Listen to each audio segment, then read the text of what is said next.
Hello my dear students, कैसे हैं आप सब? All good.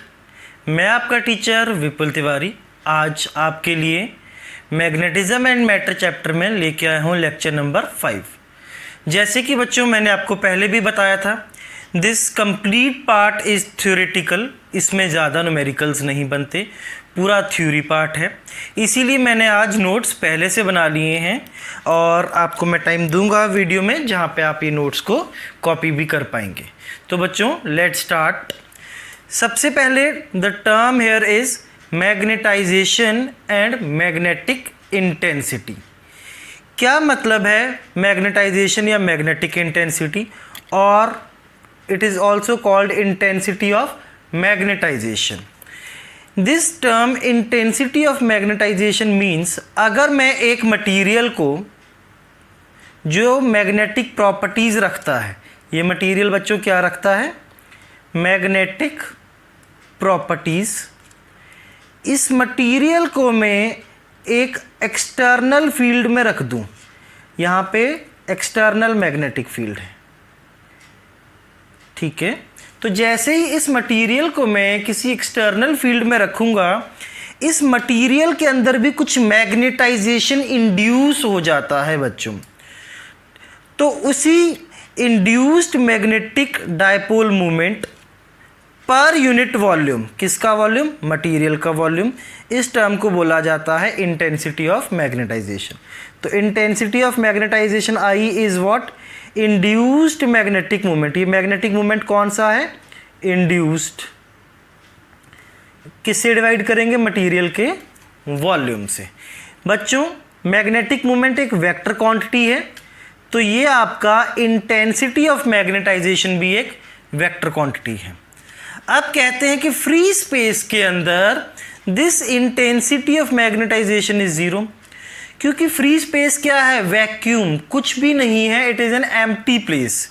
तो वहाँ पे मैग्नेटिक मूवमेंट किसी के अंदर इंड्यूस होगा ही नहीं, तो वहाँ this induced magnetic movement will be equal to zero. तो अगर ये ज़ीरो हो जाएगा तो दिस आपका intensity of magnetization will be zero as well, ठीक है। अब इसका यूनिट देखते हैं। यूनिट आप देखें तो आपको पता है मैग्नेटिक मूवमेंट का यूनिट होता है क्या? Ampere metre square. कैसे? Magnetic dipole moment m is equal to n I A. N क्या होता है बच्चों? Number of turns. I current, current का unit ampere. A area, area का यूनिट मीटर स्क्वायर। तो आपका डायपोल का यूनिट होता है मैग्नेटिक डायपोल का ampere metre square divided by volume metre cube. तो ये क्या बचा? Ampere per metre. तो जो बच्चों आपका इंटेंसिटी ऑफ मैग्नेटाइजेशन है, इसका आपका ऐसा यूनिट क्या हो गया? Ampere per metre. इसकी डायमेंशन निकालनी है, वेरी इजी, आप निकाल सकते हैं। ये ऊपर करंट है, नीचे एक लेंथ है, तो L-1 इंटू ए। एम और टी कितने रहेंगे? ज़ीरो, ठीक। तो इसमें मेन बात क्या है? एक मटेरियल को हम एक्सटर्नल फील्ड में रखेंगे, उसमें कुछ मैग्नेटिक प्रॉपर्टीज़ आ जाती हैं, तो इंड्यूस्ड मैग्नेटिक डायपोल मूवमेंट पर यूनिट वॉल्यूम को क्या बोलते हैं? Intensity of magnetization. Second term पे आते हैं बच्चों, नोन एज मैग्नेटिक इंटेंसिटी और intensity of magnetising field. Magnetizing field से आप क्या समझते हैं? इस मटेरियल को एक एक्सटर्नल फील्ड में रखा था, तो ये जो एक्सटर्नल फील्ड में रखने के कारण ही मटेरियल में कुछ मैग्नेटिक प्रॉपर्टीज़ आई हैं। तो जो मटेरियल के अंदर मैग्नेटिक प्रॉपर्टीज़ आई हैं, क्यों? क्योंकि एक्सटर्नल फील्ड में रखा। इसी एक्सटर्नल फील्ड को प्यारे बच्चों हम लोग क्या बोलते हैं? Magnetizing field, denoted by H। तो this intensity of magnetising field या मैग्नेटिक इंटेंसिटी क्या होती है? हमने कितनी एक्सटर्नल मैग्नेटिक फील्ड लगाई? B0 external field, B0 denoted by permeability of free space μ0। बच्चों ये मैग्नेटिक फील्ड है एक्सटर्नल, जो आपने मैग्नेटाइजेशन करने के लिए लगाई है, ये एक वेक्टर है। तो ये आपकी मैग्नेटिक इंटेंसिटी H, ये भी बच्चों क्या होगा? एक वेक्टर। आप इसके यूनिट्स एंड डायमेंशंस निकाल लीजिए, सेम आएंगे जो जो इंटेंसिटी ऑफ मैग्नेटाइजेशन के थे that is ampere per metre. ठीक है बच्चों। नेक्स्ट इज, अगर आपके पास एक एयर कोर्ड सॉलिनॉइड है, air cored solenoid mean solenoid तो हमें पता है, इसके अंदर क्या है सिर्फ बच्चों, air. This is a current carrying solenoid जिसमें करंट कितना जा रहा है, आई। तो इसके अंदर आपको पता है यूनिफॉर्म मैग्नेटिक फील्ड होती है। कितनी होती है वो uniform magnetic field, mu not n I. अब आपके पास मैग्नेटिक इंटेंसिटी कितनी होती है, B naught by mu naught. तो बच्चों एच कितना आ जाएगा यहाँ से, n into I, number of turns per unit volume into current. तो this will be the magnetic intensity due to a current carrying solenoid. इसमें आप देख सकते हैं कहीं भी मटेरियल का कोर के लिए कोई भी म्यू नहीं बचा है बच्चों। अब अगर आपने इस सॉलिनॉइड के अंदर एक मटेरियल रख दिया जो मैग्नेटाइज हो सकता है, ऐसे कोई मटेरियल रख दिया, इट कैन गेट मैग्नेटाइज्ड। अब इसके अंदर प्यारे बच्चों जो नेट मैग्नेटिक फील्ड होगी वो टू मैग्नेटिक फील्ड्स का सम होगी। क्यों? एक मैग्नेटिक फील्ड कैसे आई, आपने इसमें करंट पास कराया है, इसमें जैसे ही करंट पास होगा बच्चों, एक तो इस करंट के कारण मैग्नेटिक फील्ड आएगी mu not n I, this is what a magnetizing field. इसके कारण जो फील्ड आई वो मटेरियल को मैग्नेटाइज कर देगी। तो मटेरियल की मैग्नेटिक प्रॉपर्टीज हैं, उसमें भी कुछ मैग्नेटिक फील्ड इंड्यूस हो गई। तो this B M is magnetic field due to magnetisation of magnetic material. तो जो टोटल फील्ड है वो किस किस का सम है, B not plus B M. What is this B nought, this is magnetic field जो हमने लगाई है, कैसे लगाई, सॉलिनॉइड में करंट दे के। This B M is what, जो मैग्नेटिक फील्ड इस मटेरियल में जो कोर में रखा है उसमें जो फील्ड इंड्यूस हो गई। इंड्यूस क्यों हुई बच्चों फील्ड इंड्यूस इसलिए हुई क्योंकि हमने करंट दे के फील्ड एक एक्सटर्नल लगाई है। आई होप यहाँ तक आपको बातें बच्चों क्लियर हैं। ये पूरे पेज में जो भी थ्योरी पार्ट है आप जल्दी से इसको नोट करें। बच्चों अब आपके पास जो ये सॉलिनॉइड है, सॉलिनॉइड में हमने कहा ना कि there are two fields in it, एक जो करंट था, करंट दिया तो उसके कारण फील्ड आई B naught is equal to mu not n I, एक मैग्नेटाइजिंग फील्ड थी और एक जो इंड्यूस हो गई बी नॉट प्लस ये किसके कारण, मटेरियल में जो मैग्नेटाइजेशन इंड्यूस हो गया। अब now you know that this B naught is directly proportional to H. जो हमने मैग्नेटाइजिंग फील्ड लगाई है it is directly proportional to magnetic intensity. तो B naught is equal to mu not into H. जो बच्चों मटीरियल के अंदर magnetisation field आई बी एम, ये फील्ड कैसे आई, due to magnetisation of material. ये इंटेंसिटी ऑफ मैग्नेटाइजेशन की प्रोपोर्शनल होगी। क्यों? क्योंकि इंटेंसिटी ऑफ मैग्नेटाइजेशन क्या है, इंड्यूस्ड मैग्नेटिक मूवमेंट पर यूनिट वॉल्यूम। तो बच्चों B M is equal to mu not into I. तो टोटल फील्ड कितनी थी आपके पास, ये थी आपके पास B not plus B M. B naught कितना आ गया अब आपके पास, म्यू नॉट एच। और प्यारे बच्चों बी एम कितना आ गया आपके पास, म्यू नॉट आई। तो टोटल बी कितना आ जाएगा, mu naught common magnetic intensity H plus intensity of magnetisation I. Formula based question होंगे जहां भी पूछा जाएगा, फॉर्मूलाज आपको ध्यान में अच्छे से बच्चों रखने हैं। क्लियर है बात? आगे बात हो रही है टर्म की नोन एज मैग्नेटिक ससेप्टिबिलिटी। इसको डिनोट करते हैं काई एम से। This is not X, this is a symbol known as chi C H I. ठीक बच्चों, ये ससेप्टिबिलिटी क्या है, रेशियो है intensity of magnetization to magnetic intensity H. Intensity of magnetization किस चीज को रिप्रेजेंट करता है, जो मैग्नेटिक मूवमेंट इंड्यूस हुआ। ठीक है, this represents what, induction. And this H represents what? Applied field. Applied field है नहीं, उसको ये क्या करता है? रिप्रेजेंट। तो बच्चों अगर ससेप्टिबिलिटी की वैल्यू ज़्यादा है दैट मीन्स इंडक्शन ज़्यादा है, अप्लाइड फील्ड कम है।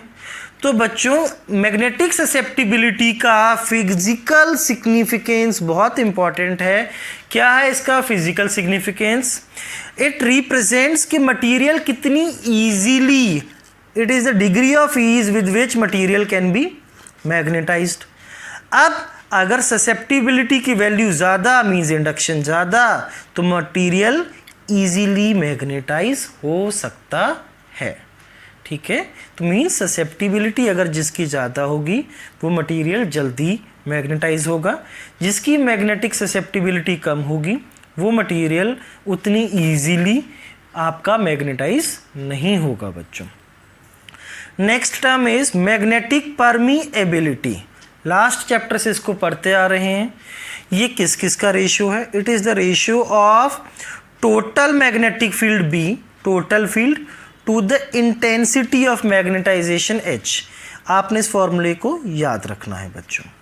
ठीक है, कि टोटल फील्ड कितनी हो गई हमने जो लगाई प्लस जो इंड्यूस हुई डिवाइडेड बाय जितनी हमारी मैग्नेटिक इंटेंसिटी थी, इन दोनों का रेशियो है। अब इसका फिजिकल सिग्निफिकेंस क्या है? इसका फिजिकल सिग्निफिकेंस ये बताता है कि मैग्नेटिक फील्ड कितनी परमिएट कर सकती है, कितनी मैग्नेटिक फील्ड लाइंस को किसी मटेरियल से पास होने की आज़ादी है। जितनी मैग्नेटिक से परमीएबिलिटी ज़्यादा होगी दैट मीन्स उतनी ज़्यादा मैग्नेटिक फील्ड, उतनी ज़्यादा फील्ड लाइंस किसी मटेरियल से बच्चों पास कर सकती हैं। ठीक है, इसके बाद बात कर रहे हैं term known as relative permeability. Relative permeability का क्या मतलब है? परमीएबिलिटी मीडियम की डिवाइडेड बाय परमीएबिलिटी किसकी? फ्री स्पेस की। फ्री स्पेस का मतलब क्या होता है? यू ऑल नो वेल, बार बार मैंने बताया है आप लोगों को, इट इज़ वैक्यूम।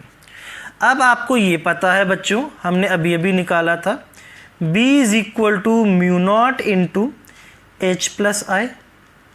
ठीक है, this is the total field. अब आपको ये भी पता है B is equal to mu not into H। I की वैल्यू यहाँ से रखेंगे, क्या रखेंगे?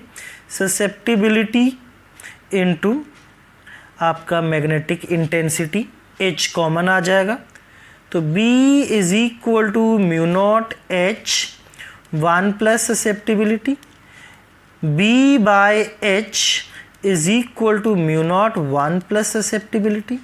बच्चों B by H अभी ये भी फॉर्मूला किया, इट इज़ मैग्नेटिक परमीएबिलिटी। तो mu is equal to mu not into 1 plus susceptibility. इस फॉर्मूला को बच्चों आप लोग लर्न करके रखें।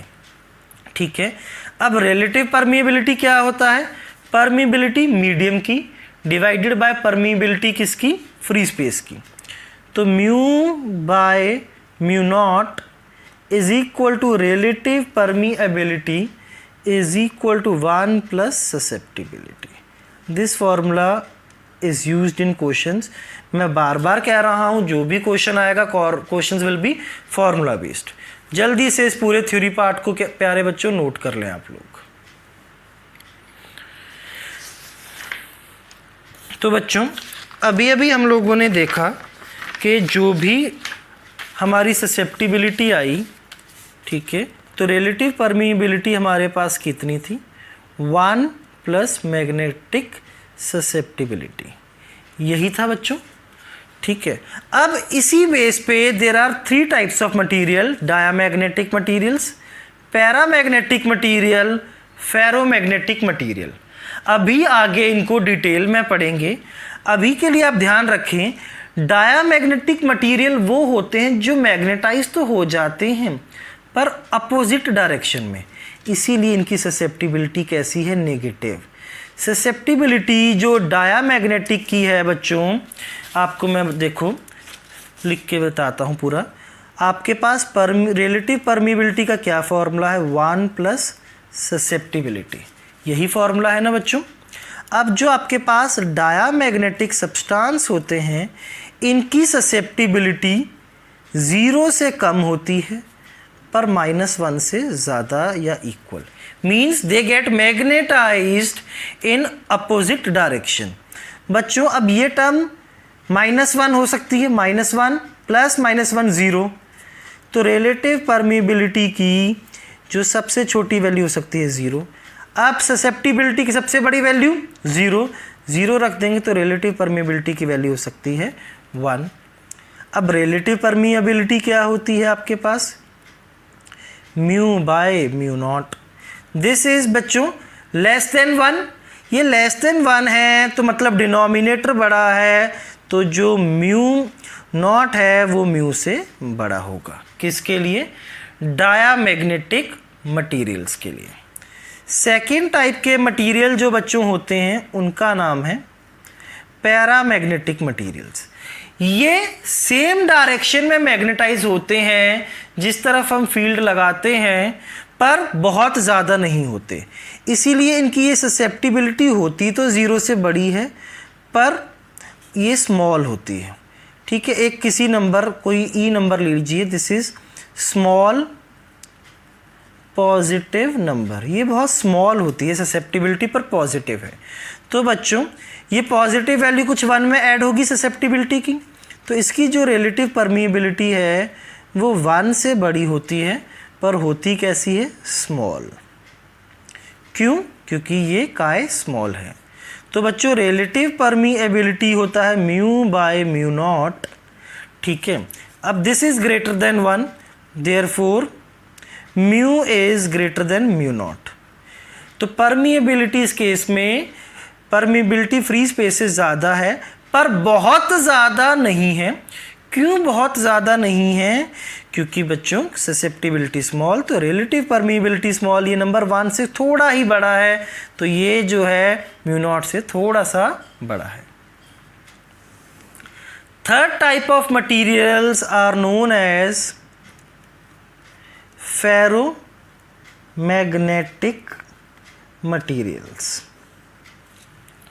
अब ये फेरोमैग्नेटिक मटीरियल्स प्यारे बच्चों क्या होते हैं, फेरोमैग्नेटिक मटीरियल्स वो होते हैं जो स्ट्रांगली मैग्नेटाइज हो जाएं।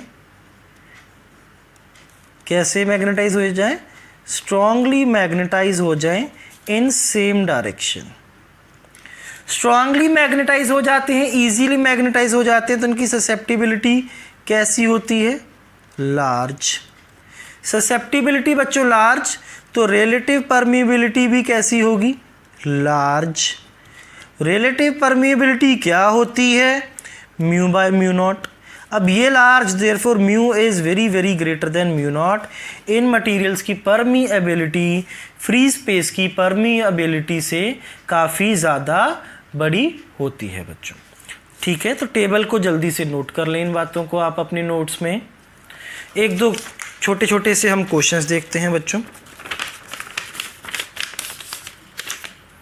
क्या कहता है क्वेश्चन हमारे को कहता है आयरन में exhibits a magnetic field of 0.5 Tesla.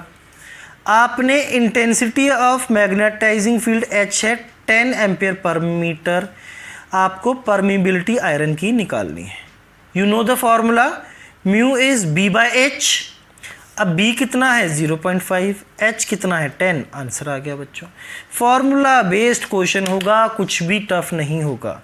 अब कहता है इस H के लिए magnetic field free space air में कितनी होगी, तो B nought is equal to mu not into H।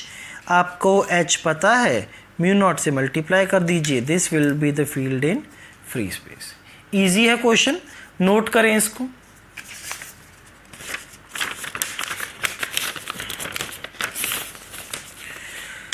Next question देखेंगे बच्चों।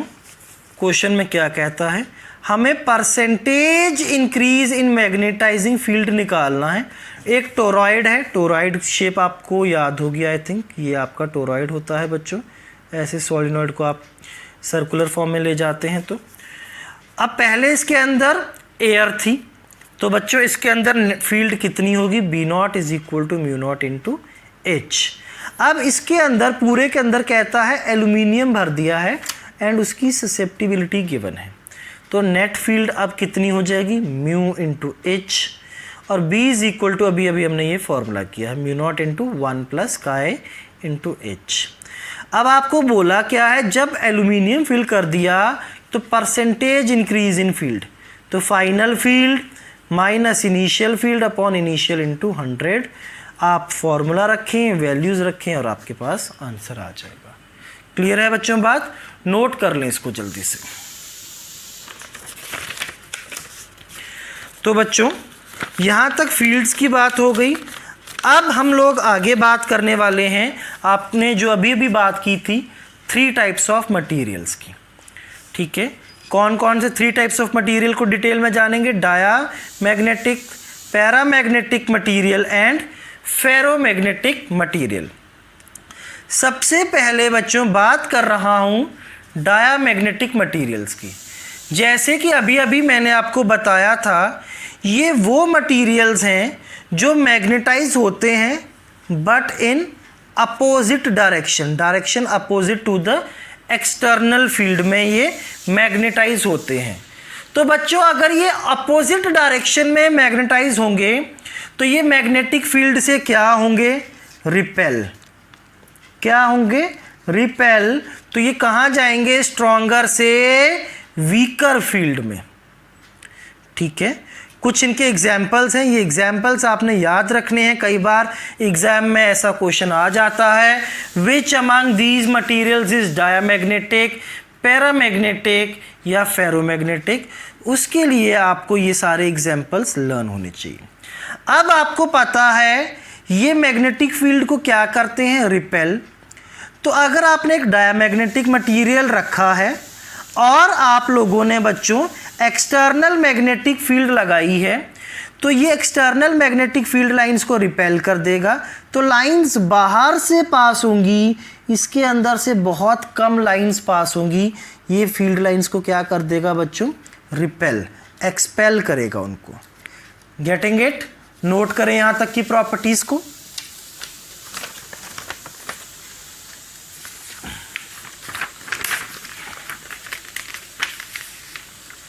बच्चों अब हमने कहा ये मैग्नेटिक फील्ड लाइंस को क्या करता है, रिपेल।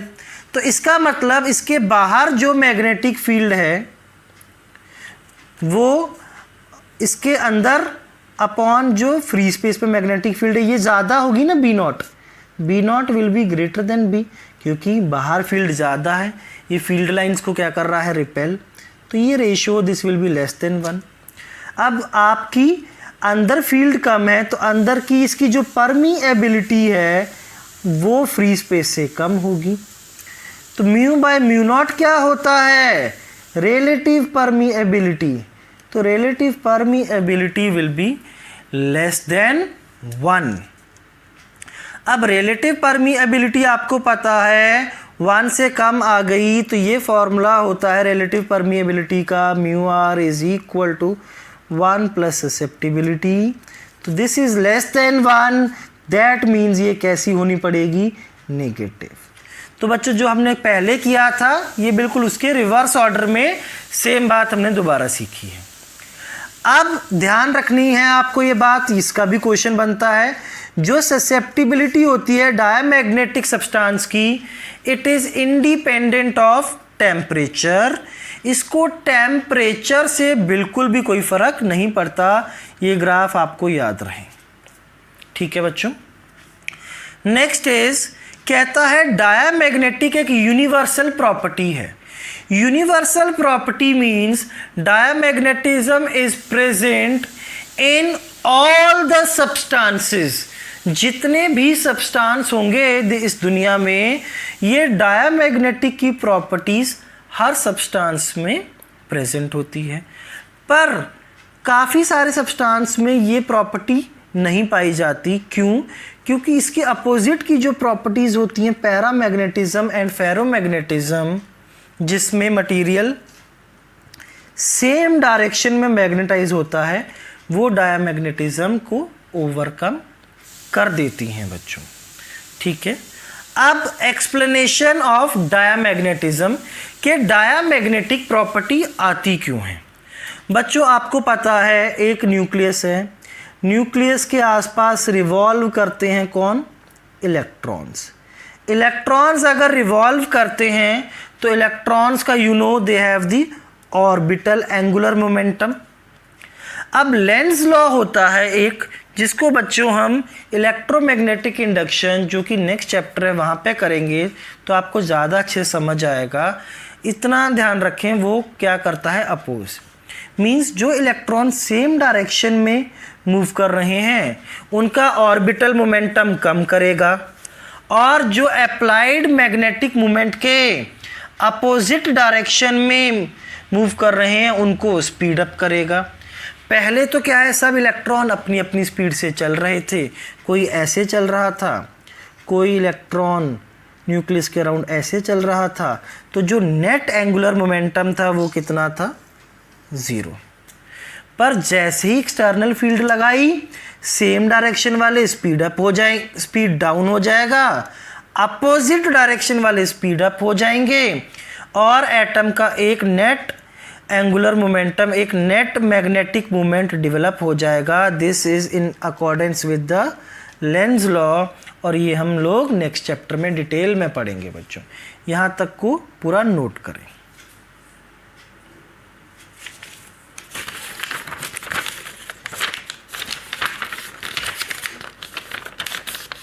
बच्चों next type of the materials are known as paramagnetic materials. क्या होते हैं पैरामैग्नेटिक मटीरियल्स? ये वो मटीरियल्स होते हैं जो मैग्नेटिक फील्ड की डायरेक्शन में, जिधर हमने मैग्नेटिक फील्ड लगाई एक्सटर्नल, उसी डायरेक्शन में मैग्नेटाइज होते हैं। ठीक है, दैट मीन्स ये उसी टाइप के मटीरियल बन जाते हैं जैसी फील्ड लगाई है हमने, तो ये मैग्नेटिक फील्ड की तरफ क्या होते हैं, अट्रैक्ट।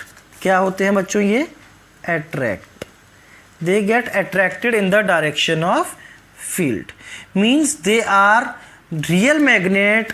पर कैसे मैग्नेट होते हैं, वीक मैग्नेट होते हैं ये। इनके कुछ ये एग्जाम्पल्स हैं जैसे बच्चों जो आपको याद रखने हैं। बेटे ये सेम डायरेक्शन में जैसे कि आपको पता है मैग्नेटाइज होते हैं। अब अगर ये सेम डायरेक्शन में मैग्नेटाइज होते हैं बच्चों, तो इसके अंदर से मैग्नेटिक फील्ड लाइंस पास करती हैं, पर सारी की सारी मैग्नेटिक फील्ड लाइंस पास नहीं करती, कुछ एक मैग्नेटिक फील्ड लाइंस पास करती हैं। तो बच्चों जो इसके अंदर मैग्नेटिक फील्ड लाइंस हैं वो फ्री स्पेस से ज़्यादा होंगी, तो B/B0 will be greater than 1। तो इसके अंदर लाइंस ज़्यादा होंगी तो इसकी परमिबिलिटी, जो फ्री स्पेस की परमिएबिलिटी है उससे ज़्यादा होगी। μ/μ0 इज़ म्यू रिलेटिव, तो म्यू रिलेटिव 1 से बड़ा होता है, पर बहुत ज़्यादा बड़ा नहीं होता, 1 से थोड़ा ही बड़ा होता है, क्योंकि ये वीकली मैग्नेटाइज होते हैं। तो B/B0 से थोड़ा सा बड़ा है, μ/μ0 से थोड़ा सा बड़ा है, तो रिलेटिव परमिबिलिटी 1 से बड़ी है। अब आपको पता है μr is equal to 1 plus susceptibility, तो μr इज़ ग्रेटर देन 1, तो ससेप्टिबिलिटी कैसी होती है, पॉजिटिव। पर 1 से थोड़ा सा ही बड़ा है, पॉजिटिव तो है पर कैसी है ससेप्टिबिलिटी, स्मॉल है बच्चों। नोट करें इसको यहाँ तक आप लोग।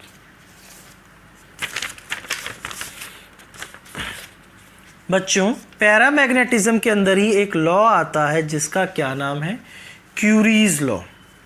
ये लॉ क्या कहता है, this law says intensity of magnetisation is inversely proportional to temperature, और in better ways it says susceptibility is inversely proportional to temperature. ये कांस्टेंट लगेंगे। मीन्स अगर टेम्परेचर कैसा है, लो, तो ससेप्टिबिलिटी कैसी होगी, हाई। तो लो टेम्परेचर पे किसी मटेरियल को मैग्नेटाइज करना ज़्यादा इजी है। As the temperature is lowered magnetisation increases.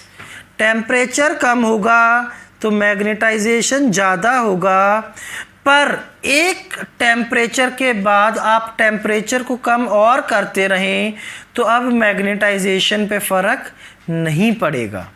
ऐसा क्यों होता है, इसको समझते हैं in the explanation of paramagnetism. बच्चों, कोई भी मटेरियल है उसके अंदर बहुत सारे इलेक्ट्रॉन्स होंगे और उन सब इलेक्ट्रॉन्स का कुछ ना कुछ ऑर्बिटल एंगुलर मोमेंटम होगा, ठीक है। पर ये जो डायपोल्स हैं दे आर रैंडमली ओरिएंटेड, कोई लेफ्ट में है तो कोई राइट में, कोई ऊपर तो कोई नीचे। ऐसा क्यों है, ये रैंडमली ओरिएंटेड क्यों है? Because of the room temperature. Room temperature के कारण हम कहते हैं there is a thermal agitation. Temperature के कारण आपने पढ़ा है ना KTG में कुछ ना कुछ मॉलिक्यूल्स की काइनेटिक एनर्जी होती है, तो ये रैंडमली ओरिएंटेड है। जैसे ही हम एक्सटर्नल मैग्नेटिक फील्ड लगा देते हैं ये डायपोल्स इसी डायरेक्शन में ओरिएंट हो जाती हैं। ये जितना टेम्परेचर कम होगा उतनी ज़्यादा ओरिएंटेशन होगी इजीली इन सेम डायरेक्शन, ठीक है। अब ये सेम डायरेक्शन में ओरिएंट हो गई तो इनका डायपोल मोमेंट सेम डायरेक्शन में आ गया, तो अब इनका कुछ नेट डायपोल मोमेंट हो गया, जबकि पहले नेट डायपोल मोमेंट कितना था, इक्वल टू 0। अब ये एक तरफ आ गए, कुछ डायपोल हो गया। तो बच्चों अगर सारे ही सेम डायरेक्शन में अलाइन हो जाएंगे तो this is the maximum dipole जो इसके अंदर आ सकता था। अब आप चाहे टेम्परेचर को कम करें, चाहे फील्ड को बढ़ाते जाएं, और ज़्यादा मैग्नेटाइजेशन आप इंड्यूस नहीं करा सकते क्योंकि सारे डायपोल्स अब क्या हो चुके हैं, सेम डायरेक्शन में ओरिएंट हो चुके हैं। बच्चों आई होप यहाँ तक बात आप सब बच्चों को बेटे एकदम बहुत अच्छे से क्लियर हो गई है, ठीक है। इसके बाद बच्चों हम लोग बात करते हैं materials known as ferromagnetic materials. Ferromagnetic material वो मटीरियल होते हैं जो सेम डायरेक्शन में मैग्नेटाइज होते हैं, ये भी सेम में होते हैं लाइक पैरामैग्नेटिज्म। पर ये कैसे होते हैं, वेरी स्ट्रांगली, ये बहुत स्ट्रांगली मैग्नेटाइज होते हैं सेम डायरेक्शन में, तो ये भी अट्रैक्टिव होते हैं, सेम वैसे ही होंगे। ये भी कहाँ जाएंगे, from weak to the strong field. इनके एग्जांपल्स आपने याद रखने हैं। अब अगर आपके पास बच्चों कोई मटेरियल है, कैसा, फेरोमैग्नेटिक मटेरियल। कौन सा मटेरियल, फेरोमैग्नेटिक मटेरियल। तो जो भी मैग्नेटिक फील्ड लाइंस होंगी इसके अंदर से बहुत ज़्यादा पास करेंगी, it will be crowded with magnetic field lines, ठीक है। बहुत ज़्यादा अगर इसके अंदर से फील्ड लाइंस पास करेंगी तो इसके अंदर जो फील्ड होगी वो एक्सटर्नल जो बाहर फील्ड होगी एयर में उससे बहुत ज़्यादा होगी, तो इसकी जो परमीएबिलिटी है वो फ्री स्पेस से बहुत ज़्यादा होगी।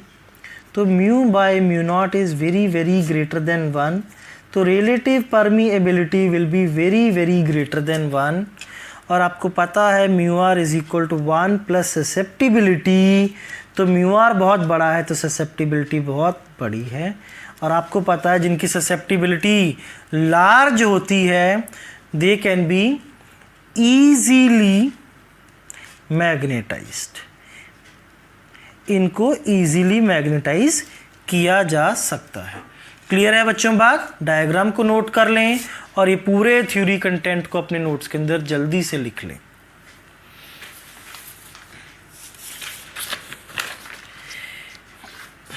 इसके बाद बच्चों आता है क्यूरी-वीस लॉ। अब क्यूरीज लॉ तो आपको क्या कहता था कि susceptibility inversely proportional to temperature होती है। फेरोमैग्नेटिक सब्सटेंसेस में भी क्या है, ससेप्टिबिलिटी कम होती है जैसे जैसे टेम्परेचर बढ़ता है। पर एक टेम्परेचर आता है बच्चों, ये यहाँ पे टेम्परेचर जिसको हम बोलते हैं क्यूरी टेम्परेचर। इस टेम्परेचर के बाद कोई भी फेरोमैग्नेटिक मटेरियल जो है बच्चों, it gets converted into the paramagnetic material, ठीक है, आपको पता है जैसे जैसे टेम्परेचर बढ़ता है ससेप्टिबिलिटी कम होती जाती है। इस टेम्परेचर के बाद ससेप्टिबिलिटी इतनी कम हो जाती है, अब इनके पास फेरोमैग्नेटिक मटेरियल्स की मैग्नेटाइजेशन ज़्यादा नहीं रहेगी। These ferromagnetic materials will get converted into paramagnetic materials. ठीक है, now next comes explanation of ferromagnetism. इसको बच्चों समझते हैं क्या होता है। जो भी फेरोमैग्नेटिक मटेरियल्स होते हैं इसके अंदर डोमेन्स डिवाइड हो जाती हैं। मींस मटेरियल्स अपनी के अंदर अलग अलग स्पेसीज ऐसे बन जाती हैं कुछ। These domains are visible under microscope. और फेरोमैग्नेटिक मटेरियल्स की प्रॉपर्टी होती है एक डोमेन के अंदर जितनी भी डाइपोल्स हैं इलेक्ट्रॉन्स के मोशन के कारण सब एक तरफ है। जैसे ये सब राइट साइड में आ गए, ये कुछ सब इधर आ जाएंगे, पर एक डोमेन के अंदर सब किस तरफ होंगे? एक तरफ।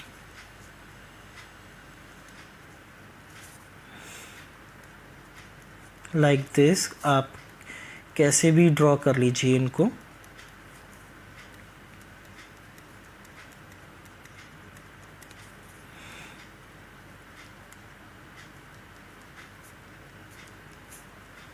ठीक है बच्चों, तो एक डोमेन में सारे डायपोल्स किस तरफ होंगे? एक तरफ। पर कोई राइट में है तो कोई लेफ्ट में, कोई नीचे तो कोई ऊपर, तो नेट डाइपोल कितना हो जाता है? Equal to 0। पर जैसे ही बच्चों हम एक्सटर्नल मैग्नेटिक फील्ड लगा देते हैं ये डायपोल्स अलाइन हो जाते हैं एक तरफ। और तो और वो वाले डोमेन्स जो एक्सटर्नल फील्ड की डायरेक्शन में है, जैसे ये और ये, इनका साइज बढ़ जाता है। सारे कोशिश तो करेंगे इसी तरफ होने की, 100% तो नहीं हो पाएंगे, पर जो सेम डायरेक्शन में है उनका साइज क्या हो जाएगा बच्चों? बढ़ जाएगा।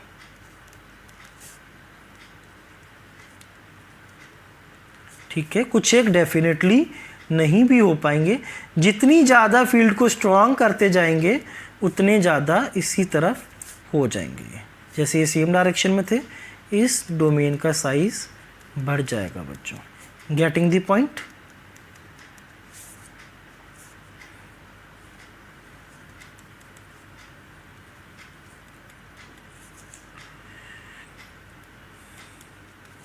तो अब इसमें क्या आ जाएगी? एक नेट डायपोल आ जाएगा, नेट मैग्नेटिक डायपोल जनरेट हो जाएगा। बच्चों बात क्लियर है आप सबको? ठीक है, तो देखें जो सेम डायरेक्शन वाले हैं साइज बढ़ जाएगा और mostly they will try to align themselves in this direction. पर फील्ड बढ़ाते बढ़ाते एक टाइम के बाद उसके बाद इंड्यूस्ड डायपोल नहीं बढ़ सकता। उसके बाद क्या होगा? ये सब के सब डायपोल्स एक फील्ड के बाद सेम डायरेक्शन में आपके हो जाएंगे बच्चों। यहाँ तक बात क्लियर है? यहाँ तक नोट करें। Then we are going to start with the last topic known as hysteresis. क्या नाम है टॉपिक का? हिस्टेरेसिस। तो बच्चों हिस्टेरेसिस में क्या है ज़रा आप देखें। मैं आपको साथ साथ ड्रॉ करके भी बताता हूँ। एक हम IH इंटेंसिटी ऑफ मैग्नेटाइजेशन और मैग्नेटिक इंटेंसिटी का ग्राफ ड्रॉ कर रहे हैं। एक मैग्नेटिक मटेरियल है बच्चों, आपने उसको मैग्नेटाइज करने के लिए, कौन सा मैग्नेटिक मटेरियल है? फेरोमैग्नेटिक। मैग्नेटाइज करने के लिए आपने एक्सटर्नल फील्ड लगाई तो उसमें मैग्नेटाइजेशन आएगा। जैसे जैसे फील्ड बढ़ेगी मैग्नेटाइजेशन बढ़ता जाएगा, राइट। पर एक टाइम के बाद आप एक्सटर्नल फील्ड को बढ़ाते जाएं, उसमें इंड्यूस्ड मैग्नेटाइजेशन नहीं बढ़ेगा। क्यों? आप इसको बढ़ाते जाएं ये इतना ही रहेगा, बिकॉज अब सारे के सारे डायपोल्स क्या हो चुके हैं? अलाइन हो चुके हैं। ठीक है, तो आपने फील्ड को बढ़ाया तो इंड्यूस्ड जो आपका मैग्नेटाइजेशन है वो भी बढ़ता गया। अब आप एक्सटर्नल फील्ड को कम कर दें तो आपका इंड्यूस्ड मैग्नेटाइजेशन भी कम होगा, पर वो अलोंग दिस लाइन नहीं जाएगा, वो कुछ ऐसे जाएगा। मीन्स बच्चों जब आप यहाँ पहुँचे हैं, आप देखें आपने एक्सटर्नल फील्ड ज़ीरो कर दी पर अभी भी मैग्नेटाइजेशन कुछ इंड्यूस्ड रह गया। दिस इज बिकॉज कि जैसे जैसे आप फील्ड को कम करते गए डायपोल्स रैंडमली ओरिएंट होते गए, पर अभी फिर भी काफ़ी सारे डायपोल सेम डायरेक्शन में अलाइंड रहे, कुछ ना कुछ मैग्नेटाइजेशन उन्होंने रिटेन कर लिया। तो बच्चों जो वो मैग्नेटाइजेशन रिटेन कर लेते हैं, जब आप एक्सटर्नल मैग्नेटाइजेशन को ज़ीरो कर देते हैं, इसको हम बोलते हैं क्या? रिटेंटिविटी। RETENTIVITY क्या बोलते हैं? Retentivity. That is magnetisation when magnetising field becomes zero. उस इंटेंसिटी ऑफ मैग्नेटाइजेशन को हम क्या बोलते हैं? रिटेंटिविटी। ठीक है बच्चों, अब आपने इसको जीरो करना है रिटेंटिविटी को, तो आपने मैग्नेटाइजिंग फील्ड लगाई, पर किधर? अपोजिट डायरेक्शन में। तो अपोजिट डायरेक्शन में आपने ये जो फील्ड लगाई जिसके लिए ये ज़ीरो हो गई मैग्नेटिक फील्ड, इसको हम बोलते हैं कोएर्सिविटी।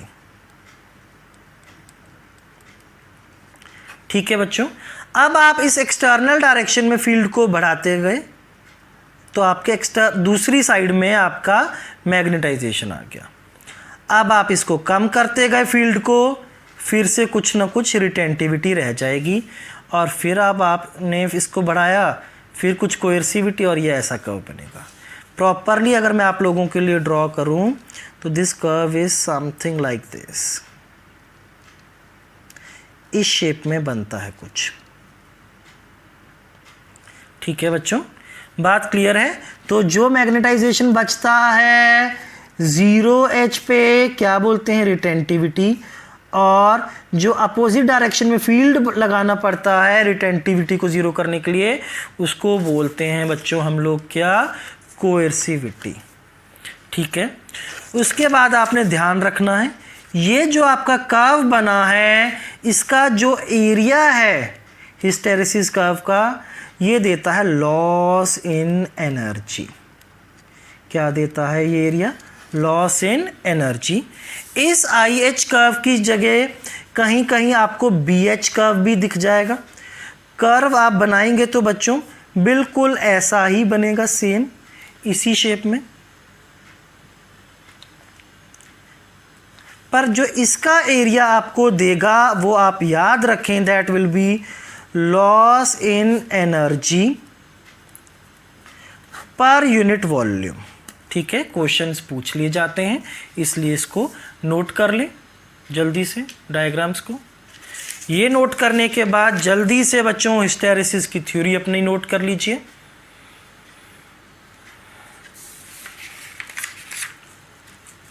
अब हम लोग आते हैं बच्चों मैग्नेट्स पे, hard and soft magnets, permanent and electromagnets. More or less same बात है। हार्ड मैग्नेट्स वो वाले मैग्नेट्स होते हैं बेसिकली परमानेंट मैग्नेट्स। कंडीशन क्या है बच्चों? परमानेंट मैग्नेट होने के लिए मटेरियल अपनी मैग्नेटाइजेशन को लूज़ नहीं करे। दैट मीन्स वो वाला मटेरियल जब एक्सटर्नल फील्ड ज़ीरो हो जाए वो अपनी मैग्नेटाइजेशन को रिटेन करे। तो जिसकी ये रिटेंटिविटी बच्चों हाई होती है, those magnets are known as hard magnets, और हार्ड मैग्नेट्स को ही यूज़ करते हैं परमानेंट मैग्नेट्स बनाने में। तो परमानेंट मैग्नेट बनाने के लिए जो प्रॉपर्टी चाहिए that is high retentivity and high coercivity. वो मैग्नेटाइजेशन को ज़्यादा रिटेन करें, ज़्यादा रिटेन करने के साथ साथ ये जो मटीरियल्स हैं इनकी कोएर्सिविटी भी हाई हो। ये जल्दी से ऐसा ना हो जाए कि ये अपनी मैग्नेटाइजेशन को बच्चों लूज़ करते। आई होप यहाँ तक आप लोगों को बात क्लियर है बच्चों एकदम।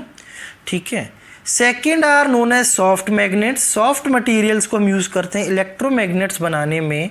ये वो वाले मटेरियल हैं जिनकी लो रिटेंटिविटी है बच्चों।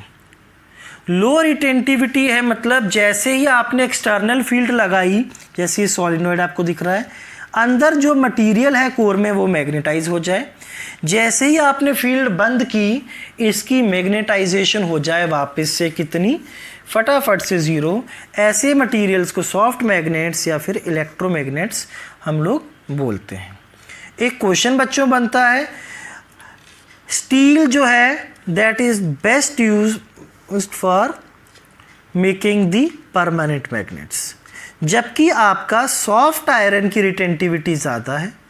सॉफ्ट आयरन की बच्चों रिटेंटिविटी तो ज़्यादा होती है, उसकी पर कोएर्सिविटी कैसी होती है, लो। बट स्टील की जो कोएर्सिविटी है वो हाई होती है, इसलिए it is best used to make the permanent magnets. बच्चों तो इसी के साथ हमारा ये चैप्टर जो है magnetism and matter, it is finished. In our next lecture we will be starting with the chapter electromagnetic induction EMI.